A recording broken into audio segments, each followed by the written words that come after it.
Olá, estudante, professor Ney Rogério falando aqui, resolvendo as questões da FUVEST 2025, primeira fase, prova V1, aqui hoje é a questão 22, tá? Lembrando que se você não consegue ainda ficar com dúvida no seu estudo de vestibular, de provas militares, ou mesmo aí na sua escola, agenda uma aula online pra gente, para você tirar suas dúvidas, tá legal? Muito bem, vamos lá. O que acontece aqui nessa questão? Essa questão é uma questão que vai tratar de um fenômeno óptico que nós chamamos de reflexão total. Então, para você entender essa questão, você tem que estar entendendo o fenômeno da reflexão total. Vamos entender o fenômeno da reflexão total, tá? Imagina aqui, eu vou desenhar aqui, como ele desenhou aqui, eu vou desenhar de um jeito que eu acho mais simples para você visualizar. Rapidão, ó.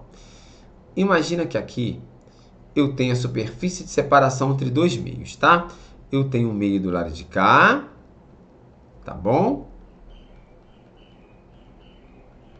Que eu vou chamar de meio 1. Meio 1 com índice de refração N1.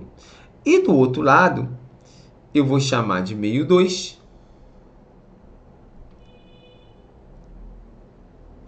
com índice de refração N2. O que vem a ser a reflexão total? O que acontece é que a luz, quando incide numa superfície transparente, por exemplo, da água para o ar, ela pode sofrer apenas reflexão e não atravessar, não sofrer refração. Então, vou dar um exemplo aqui. Eu vou desenhar aqui uma normal, que é a reta perpendicular à superfície, tá? De separação, ó. Desenhar aqui uma normal. E vou colocar um raio incidente aqui, ó. Esse raio que incide aqui, ó, vamos lá. Esse raio que incide aqui,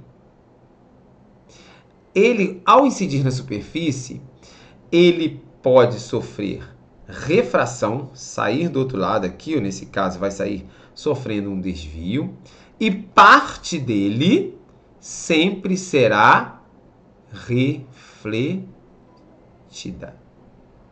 Parte dele sempre será refletida, tá legal? E agora nós vamos falar do que é a reflexão total. Sempre que eu tiver um meio aqui, N1, por exemplo, maior que N2, necessariamente, tá? Necessariamente N1 tem que ser maior do que N2 para que exista essa possibilidade da reflexão total. Isso é importante. N1 tem que ser maior que N2. Existe um ângulo limite, tá? Um ângulo limite. Então, vou botar aqui. Existe um ângulo tal que eu vou botar aqui, ó, por exemplo, ó. Vou botar aqui esse ângulo aqui, ó. Existe um ângulo aqui, ó, vou chamar de ângulo limite. A questão vai chamar de θL. Existe um ângulo tal, ângulo limite, que quando ultrapassado, o raio incidente incida acima dele, esse raio não sai do outro lado. Então, se esse raio incide, por exemplo, aqui, com um ângulo de incidência maior do que o ângulo limite, ó, olha o ângulo de incidência que eu botei aqui agora, ó, maior do que o ângulo limite, esse raio não sairá do outro lado. Ele sofrerá o fenômeno da reflexão total. Ele será totalmente refletido. Então, existe essa possibilidade, mas nota bem, desde que N1 seja maior do que N2. Essa condição aqui é necessária. N1 seja maior do que N2. Deixa eu corrigir aqui que eu acho que aqui a minha imagem está cobrindo aqui a relação, né? Então, deixa eu botar aqui melhorzinho. N1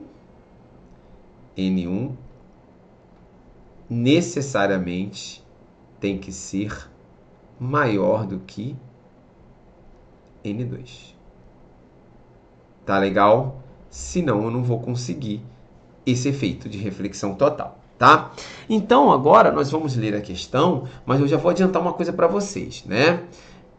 Repara que quando esse ângulo de incidência quando esse ângulo limite é pequeno, você tem muitas possibilidades de reflexão total. né? Para um ângulo limite pequeno, as possibilidades de reflexão total são maiores, porque ficar acima dele fica fácil, tá? Por que eu estou adiantando isso? Que nós vamos chegar na questão agora e vamos ter que nos deparar com isso. Olha só, vamos ler o texto da questão 22, tá? Ó, vou subir aqui um pouquinho. Uma das possíveis tecnologias para a produção de telas sensíveis ao toque aproveita a reflexão interna total da luz. Esse tipo de reflexão ocorre quando um raio luminoso viaja do interior de um meio 1 com índice de refração N1 em direção ao meio 2 com índice de refração N2. Mas lembre-se do que nós falamos ali. Necessariamente N1 deve ser maior do que N2.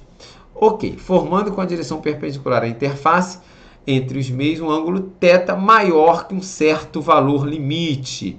Então, quando eu ultrapasso um certo valor limite, que eles chamam de θL, eu tenho a reflexão total. Sendo que é possível calcular o ângulo limite entre as duas superfícies, entre os dois meios? Sim, o ângulo limite, θL, é calculado assim, ó, seno do ângulo limite é N2 sobre N1. Usando esses valores, eu consigo o seno do ângulo limite. Tá. Quando um objeto como um dedo se aproxima da interface entre os meios, a reflexão total não ocorre, o que é captado por sensores, revelando a posição do objeto. Suponha que se deseja projetar uma tela sensível ao toque, que conforme mostra a figura, funcione como uma fonte luminosa F fixa na borda. A tabela a seguir indica os índices de refração de alguns meios candidatos à utilização no meio 1. Então, ele dá algumas possibilidades para N1. E, tomando o meio 2 sempre como tendo índice de refração 1,0003. O N2 fixo. Aí ele diz, o material que permite o maior intervalo de ângulos de incidência que produzem reflexão total aqui é muito importante, ó, o material que permite o maior intervalo de ângulos que produzem reflexão total. Então, vamos lembrar o que nós conversamos aqui atrás. Quando eu tenho a superfície de separação, e tenho aqui um raio que vai incidir indo de N1 para N2, o ângulo limite, vou botar aqui o ângulo limite, ó. Vamos dizer que o ângulo limite é pequenininho. Ângulo limite, θL. Se o ângulo limite for pequenininho, eu tenho muito intervalo onde pode acontecer a reflexão total. Todos esses ângulos aqui, ó, acima do θL, serão possíveis da ocorrência de reflexão total. Então, eu aumento o intervalo da possibilidade da reflexão total. Então, o que eu estou buscando aqui, gente? Eu estou buscando um θL pequeno. Eu estou buscando um θL pequeno. E para isso, por trigonometria, se o θ vai ser pequeno, o seno dele também vai ser pequeno.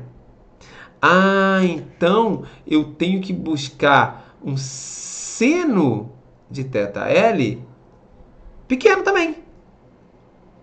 Ah, menor possível das possibilidades. Sim, menor possível. Ah, tá.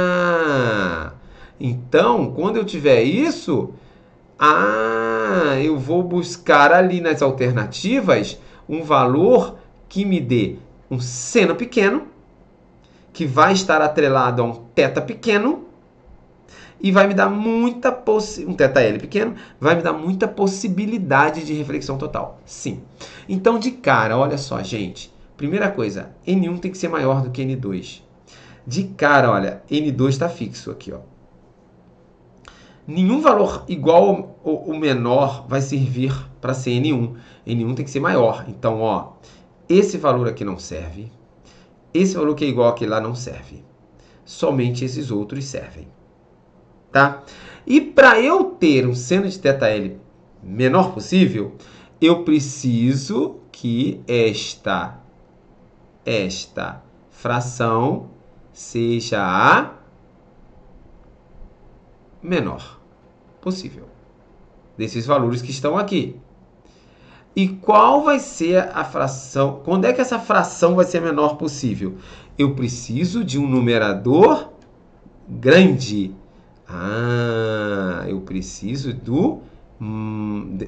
denominador grande. Eu preciso do maior denominador.